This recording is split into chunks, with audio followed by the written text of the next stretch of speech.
Barcelona's narrow 1-0 victory over Rayo Vallecano was yet another example of how Hansi Flick is keeping the club afloat despite injuries, inconsistent performances, and a league race that seems increasingly stacked against them.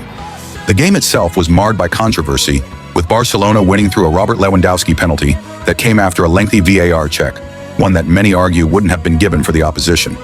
Meanwhile, Rayo's own penalty shout, involving Abdelmumin, wasn't even reviewed, raising serious questions about refereeing bias in La Liga.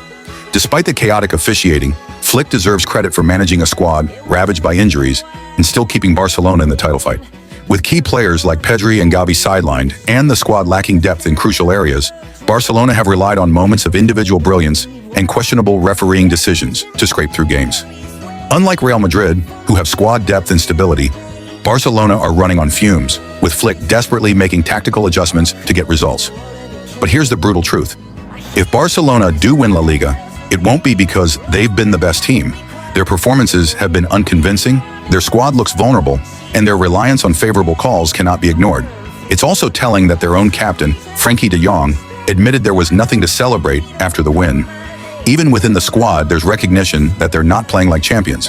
Hansi Flick has done well to keep Barcelona in the race, but unless something drastically changes, this team is walking a tightrope.